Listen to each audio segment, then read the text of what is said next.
At the meeting where I was supposed to save my father's legacy, my ex and her new husband kicked the door open like they owned the place. "We want half of your $500 million company," she said, smiling like she hadn't blown my life apart once already. I looked her in the eye and told her the truth. "You're not getting anything." The next morning, they called me laughing. "We burned your company down," they said, as if destroying the last thing my father left me was a joke. I drove there shaking, thinking everything he built had turned to ash. But when I arrived, I laughed. Because the building they torched wasn't mine. Not anymore. My name is Atlas Rowan, and this is the story of how the people who tried to ruin me ended up destroying themselves instead. Before I share my story, I'd love to know you are here with me and listening. Comment hi below, or tell me where you're from. I love hearing how far my story reach. Sometimes knowing someone is there makes all the difference. Thank you. And now, let me tell you everything. And before we dive in, if you'd like to follow my journey as I rebuild my life, piece by piece, feel free to subscribe. It truly helps more than you know. I was standing at the head of the long glass conference table in our San Francisco headquarters, trying to steady the ship that had been mine for barely 3 months. Rowan Dynamics had been my father's empire, but after his sudden death, it had become my responsibility whether I was ready or not. The directors watched me closely as I walked them through the restructuring plan, and even though the room was tense, even though I was exhausted in ways I didn't say out loud, I still felt in control, at least for the moment. Then the doors slammed open so hard the glass rattled. Celine Ward, my ex, walked in first heels, hitting the polished floor like she was entering a stage. Behind her was her new husband, Jace Holloway, wearing a smug grin that made the board members shift uneasily. Their appearance was so abrupt, so out of place, that for a full second no one breathed. I felt my stomach twist. Of all places, of all moments, this was where they chose to confront me. Celine marched straight to the table and threw a folder down in front of me, the papers inside fanning out like an accusation. "We're here for what's ours," she announced, her voice slicing through the room. "Half of Rowan Dynamics. Half of your $500 million company. Grant promised it." She said my father's name with a familiarity that made my jaw tighten. I kept my voice cold, steady. "You're not getting anything." Jace stepped forward, his expression shifting from smug to condescending. "Your father made assurances," he said. "Real assurances. Maybe he didn't tell you everything." His words hit harder than I wanted to admit. My father had despised lies, but had he ever trusted Celine? Had he ever considered giving her anything? The doubt struck deep enough that it made me blink. Celine caught that flicker and smiled like she'd just won something. She turned to leave, but not before tossing one final sentence over her shoulder. "By tomorrow, Atlas, you won't have anything left to keep." Her heels clicked down the hallway as if she were counting down the seconds to my downfall. The room stayed silent long after they left. Directors avoided my eyes. I tried to return to the agenda, but every word blurred. When the meeting finally adjourned, I walked out into the foggy San Francisco afternoon with a weight pressing against my ribs. All I could think was, what made her so certain? What did she think she knew that I didn't? And why did it feel like my father had left me more than a company, like he had left me a warning I still hadn't found? That question followed me all the way home. Driving back along the coast to Santa Cruz that evening felt different. The ocean usually grounded me, but that night it only reminded me of how empty the world felt without my father in it. When I pulled into the driveway of the old Rowan estate, the silence wrapped around me like a memory. The house still smelled faintly of his cologne. The greenhouse behind it still looked exactly the same as the last day he walked into it, humid, warm, glowing beneath strings of soft lights he'd hung himself. I went there because I needed to feel close to him. I didn't expect to find anything. But as I stepped between the orchids and the rows of rare plants he'd nurtured for decades, my eye caught something tucked beneath a ceramic pot, a yellowed envelope with my name written in his looping handwriting. "Atlas open when the wolves start circling." My breath snagged in my chest. He'd used that metaphor my entire childhood to describe people who only smiled when they wanted something, and Selene had always fit that description too well. Inside the envelope was a small brass key and a letter.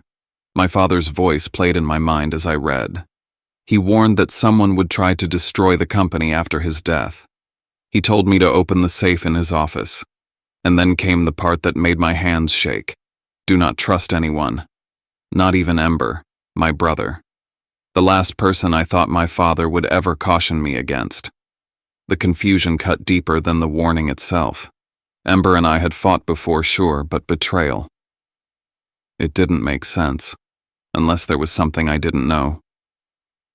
I went to my father's study, unlocked the safe, and found a collection of things that chilled me.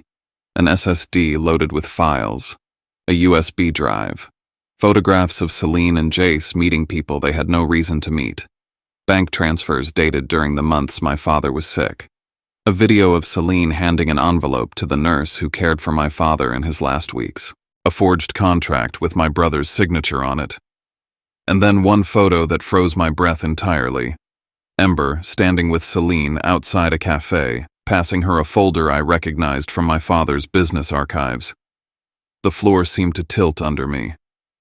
Had Ember been conspiring with her? Was he part of whatever Selene had threatened me with today? I stared at all the evidence spread across my father's desk, feeling as though he had built a maze for me to walk through long after he was gone. He had prepared for everything except telling me the full truth while he was alive. As I stood there surrounded by secrets and shadows, one realization sank in: whatever was coming, I wasn't just fighting Selene. I was stepping into a battle my father had started years before, and he hadn't trusted me enough to warn me outright. And now the wolves were here, and I had no idea which direction they were coming from. It was a little after 3 in the morning when my phone lit up beside the bed. I grabbed it half awake, expecting an email from an overseas partner or some late-night alert from the security team. Instead, Selene's name glowed across the screen, followed by a message so gleeful it chilled me before I even finished reading it. We burned your company down. For a moment, I forgot how to breathe. My entire body locked in place as if the words themselves had slammed into me. I could hear my heartbeat in my ears, loud and frantic, as though my chest were struggling to hold everything inside. All I could picture was my father's life work swallowed in flames, everything he built turning into ash because of someone I once trusted. I didn't change clothes. I didn't think.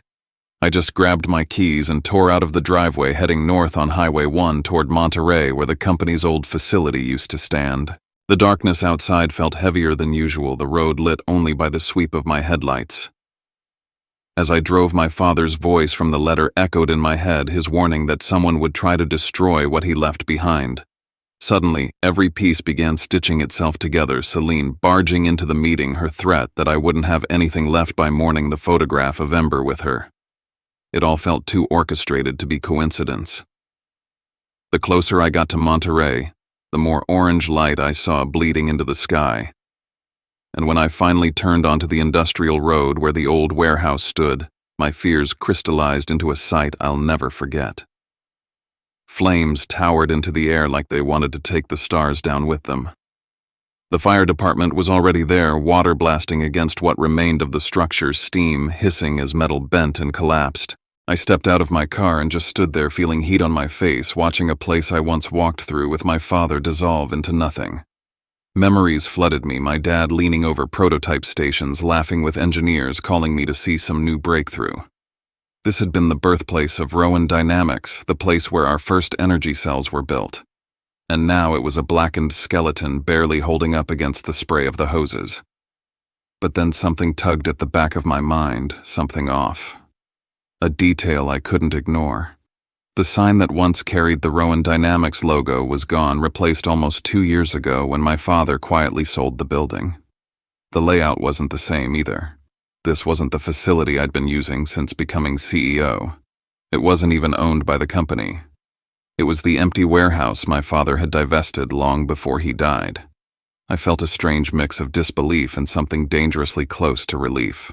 They hadn't burned down my company. They had burned down someone else's property entirely. Right then, my phone buzzed again. A video from Selene. I tapped play. She and Jace stood in front of the roaring fire, smug, triumphant, so sure they had destroyed me. "You won't rise from this," she shouted over the flames. "This is the end for you, Atlas." Her smile was vicious, and for a split second, I wondered how someone could fall so far from who she used to be. But all I saw in that recording was evidence. Clear, undeniable, and voluntarily filmed. My father's words came back again, almost too perfectly timed. "Don't trust what they do at the surface. They're more foolish than you think." He had known something like this might happen. He had prepared me for it without telling me directly. Standing there watching firefighters put out the last stubborn flames, I realized this wasn't just an attack. It was a mistake that would cost them everything, a missing piece of the puzzle my father had started leaving for me long before he died. And for the first time since this nightmare began, I felt the shift. I wasn't just reacting anymore. I finally had something solid in my hands, something that would turn the entire situation on its head. This fire meant to destroy me had instead revealed exactly how I could fight back. I left Monterey knowing one thing with absolute clarity. My father had set the board long ago, and now I could finally see the next move. By the time I drove back to Santa Cruz, dawn was beginning to skim the edges of the sky with gray light. I didn't sleep. I couldn't. My mind was spinning with too many questions, too many warnings my father had left behind. I spread everything out in the greenhouse, the photos, the drives, the documents, as if arranging them might force the truth to show itself. But instead of clarity, I felt a pressure building in my chest, the kind that comes from knowing the storm hasn't even peaked yet. I didn't hear Ember come in. Only when he stepped fully into the greenhouse, the door clicking shut behind him, did I look up. He carried the fatigue of someone who'd been driving through the night, and still the first thing I felt was a flash of suspicion. That single photograph of him with Celine had rooted itself in my thoughts, blooming into doubt I didn't want to acknowledge. I slid the photo across the workbench toward him. "Explain this." For a moment, he didn't move. Then he sank into the chair opposite me and picked up the picture. I watched his expression shift, not startled, not guilty, but resigned, as though he'd been waiting for this confrontation. He admitted he had met with Celine more than once during our father's final months, and the words punched something loose in me. I wanted to be angry. I wanted to accuse him outright. But I swallowed both impulses, forcing myself to listen. He told me he hadn't been working with her. He had been playing along to gather information. Our father had suspected Celine was trying to manipulate the internal structure of the company, especially after she began spending more time around him under the guise of offering emotional support. My father knew she had ulterior motives. Ember had been sent in to confirm them. He was the one asked to be the bait. Hearing that my father had trusted Ember with such a critical task but left me in the dark left a sour ache under my ribs. I felt like I'd been shut out of my own family's war. "Why didn't he tell me?" was all I managed to say. Ember hesitated before answering. He said our father had wanted to protect me from acting impulsively, from letting my history with Celine cloud my judgment. He didn't want me pulled into something that required deception, surveillance, and manipulation. He didn't want me becoming the version of myself I had once been when things fell apart with her. It hurt more than I expected to hear that. To think my father saw me as someone who needed shielding, someone whose emotions could jeopardize an entire operation. But Ember wasn't finished. He reached into his backpack and took out a small USB drive. "This is from Dad," he said. He asked me to hold on to it. I plugged it into my laptop, and my father's voice filled the greenhouse. Hearing him again, steady, pragmatic, painfully aware of the limited time he had left, made my throat tighten. He spoke directly to Ember, saying he knew I would misinterpret the meetings, that I would see betrayal where there was none. He asked Ember to endure it, to stay silent until everything was ready. My father sounded tired, but his clarity was unmistakable. I leaned back, eyes burning, feeling guilt settle heavy inside me. Then came another recording. Celine's voice. She was speaking harshly, pressuring a doctor to revise notes about my father's mental state near the end.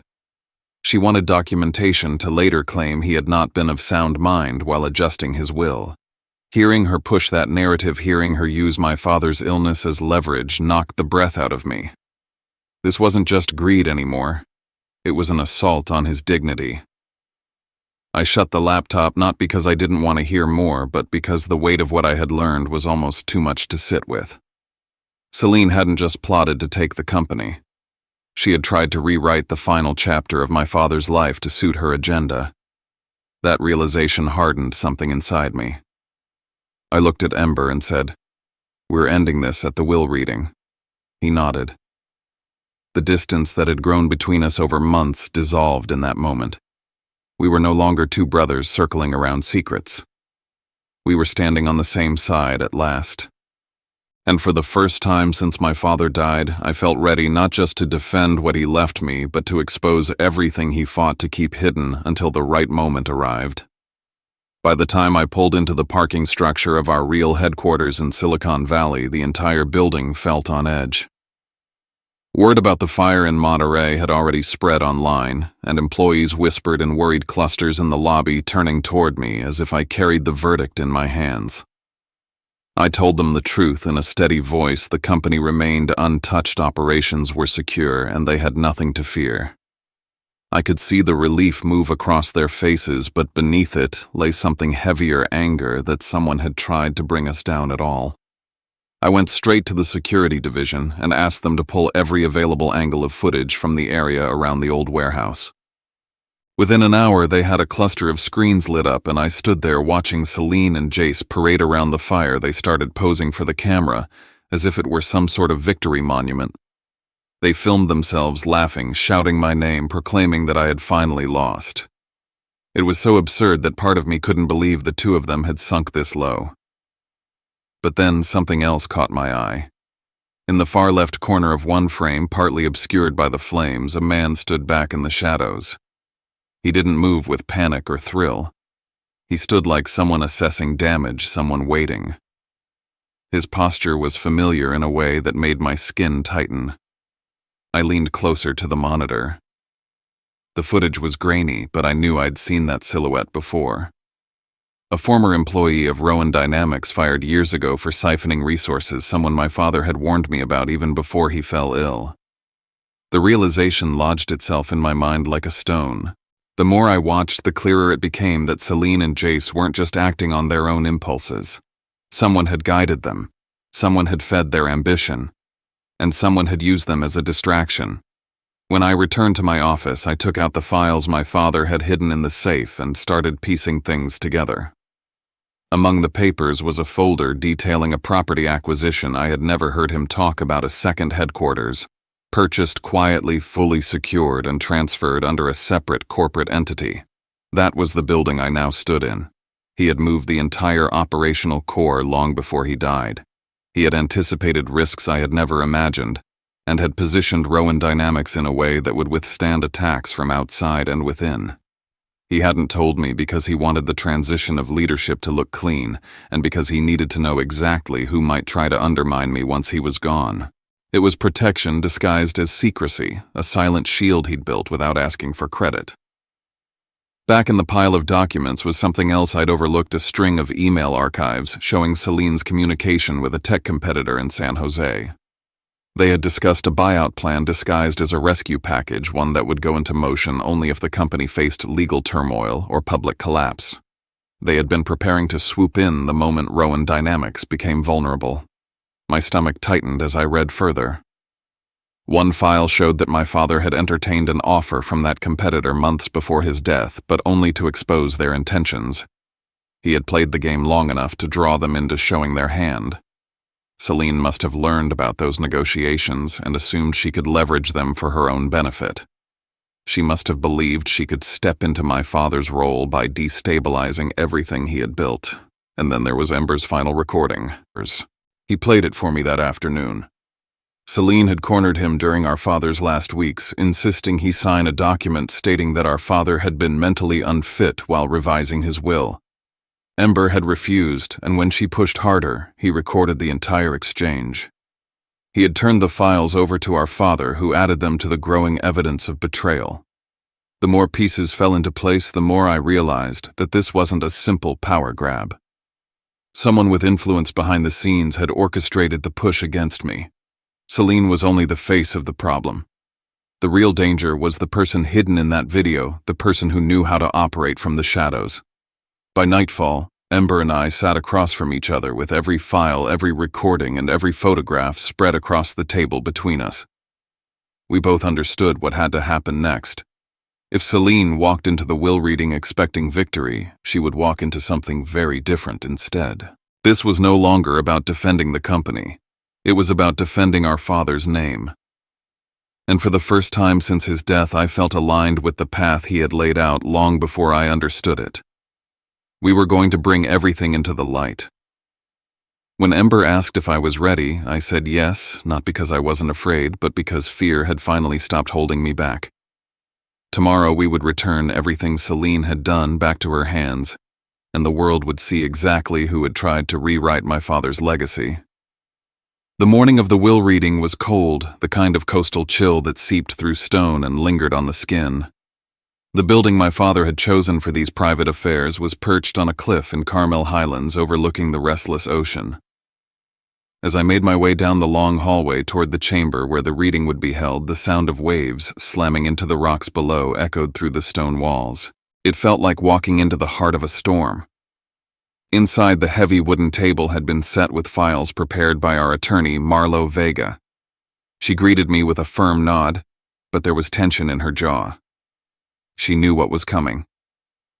Ember stood on my left, silent but steady, and for a brief second I felt the weight of my father's absence like a hand pressing down on my shoulder. Then the doors opened again, this time with performance. Celine swept in wearing a dress that shimmered under the overhead lights as though she believed she was arriving at an award ceremony.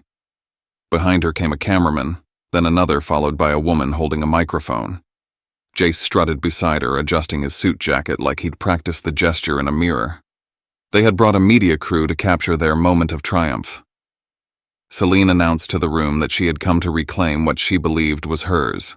Her voice was bright, confident, too rehearsed. The way she smiled at the cameras told me she had no idea what she was walking into. She must have convinced herself that victory was inevitable. Before the reading began, she stepped forward and handed Marlo a sealed envelope. Inside was a supposed copy of my father's will, one she claimed granted her 30% of Rowan Dynamics. Marlo opened it, scanned the text, and immediately saw the inconsistencies. The formatting was wrong, the notarization date falsified, and my father's signature was a poorly made imitation. She set the envelope aside without a word, and Celine's confident smile faltered for the first time. Jace jumped in, threatening a lawsuit, accusing me of withholding assets that belonged to Celine. He spoke loudly, clearly for the benefit of the cameras, but every word only reinforced how little they understood the situation. I said nothing. I waited. Letting them talk was part of the plan. When the reading officially began, Marlo turned on the monitor at the head of the room. The first video played. The flames from the Monterey warehouse crackled across the screen, and there stood Celine and Jace, celebrating, calling my name like a taunt. Their faces were unmistakable, their voices loud and proud. The room went silent, even the camera crew lowering their equipment, unsure of what they were witnessing. Celine's expression collapsed. Jace took a step back, as if physical distance could erase what was already recorded. Before either of them could speak, two officers entered the room. They had a warrant tied to property destruction because the warehouse had been sold years prior and was no longer owned by Rowan Dynamics. The look on Celine's face when she realized she had destroyed a stranger's building, not mine, was something I won't forget. She tried to walk out, but the next video stopped her. My father appeared on screen, older and tired, but still sharp. He explained that if the room was seeing his message, then someone had tried to interfere with his will. He confirmed that he had been entirely sound of mind while drafting it, and that he had taken precautions to ensure any attempt to forge or manipulate his final wishes would be exposed. Around the table, no one breathed. Celine crumbled. Jace turned on her, instantly claiming she had forced him into everything, that he hadn't known what she planned. But Ember stepped forward and played the recording of Jace discussing their arrangement in explicit detail. The collapse of their alliance was complete. They had nothing left to stand on except their own lies. When the officers led them away, the room was so quiet I could hear the waves outside again. Reporters whispered. Marlo closed the final folder. Ember put a hand on my shoulder. The chaos had ended, but the battle wasn't finished. There was still the figure in the shadow from the warehouse footage. The man who hadn't revealed himself yet. The one my father had investigated long before I realized he was a threat. As I stepped out onto the cliffside walkway, the wind carried the scent of salt water and rain. I understood that today had changed everything, but it hadn't closed the book. It had only turned the page toward whatever came next. Driving back to Santa Cruz after the chaos at Carmel Highlands felt like trying to hold myself together with shaking hands. The ocean was dark and endless, a reflection of how the night sat in my chest. Celine and Jace had been exposed, but the shadowy figure from the warehouse footage refused to leave my mind. I kept replaying the shape of his shoulders, the way he watched the fire from a distance, detached and calculating. It felt as if someone else had been steering everything long before Celine ever stepped into the picture. A few hours later, my security team sent me an encrypted file labeled with urgency. Inside was a digital enhancement of the Monterey footage. They had cleaned the image frame by frame until the silhouette resolved into a face I wish I had never seen again, Marshall Crane. He had once been our director of operations, fired by my father for siphoning funds into shell accounts. He'd vanished afterward, leaving behind lawsuits, unpaid debts, and a reputation twisted by scam after scam across several states. My father had always believed Marshall would come back to settle a score. I never understood the depth of that warning until now. I opened the spreadsheet from the safe again, scanning for anything connecting the two of them. Then I found a series of emails from an unregistered address. One message contained an IP log that matched an apartment Marshall once rented in San Jose. The timestamp placed him working with Celine months before she'd even resurfaced in my life. The implication hit hard. She hadn't masterminded anything. She'd been recruited. Ember found me in the office staring at the screen. He sat across from me, letting the silence stretch before he finally revealed something my father had apparently trusted him with. After Marshall's termination, my father had asked Ember to keep eyes on him, suspecting he'd been leaking early-stage tech to outside buyers. Ember had tracked his movements, his communications, and eventually uncovered that Marshall had aligned himself with people interested in dismantling Rowan Dynamics from the inside. This was long before Celine entered the equation. Hearing that turned everything upside down. Celine wasn't the architect, she was a tool. Marshall had seen her, understood the leverage she could offer, and used her resentment toward me as a doorway. His goal had never been financial settlement. He wanted destruction. He wanted my father's legacy in ruins. A sudden call came from the sheriff's office. Marshall had slipped out of the state only hours after Celine's arrest. They believed he was running a larger operation, one prepared for years. The dread that moved through me then wasn't fear. It was recognition this man had always been waiting for the right moment. The next morning, Celine requested to speak to me from the holding facility. Marlo and Ember joined me, expecting manipulation or dramatics. Instead, we walked in to find her collapsed at a metal table, mascara, streaked hands trembling. Gone was the polished facade she'd worn so proudly. She confessed everything. She admitted Marshall had threatened her, old videos, recorded conversations, private footage he promised would go public if she didn't follow his plan. She said he even coached her on how to approach my father during his final months. Then she said something that stopped my breath entirely. Marshall had known about the will before it was rewritten. He'd been tracking internal communications and hoped to seize proof that could discredit my father posthumously. Celine had been nothing more than his access point. When I returned home, I dug deeper into the SSD my father left. In a hidden folder I hadn't found before was a final video recorded during his last week. My father looked exhausted, but unwavering. He explained how he discovered Marshall selling proprietary designs to overseas vendors, how he had traced the money back to accounts Marshall kept under false names, and how he had started laying traps long before illness slowed him down.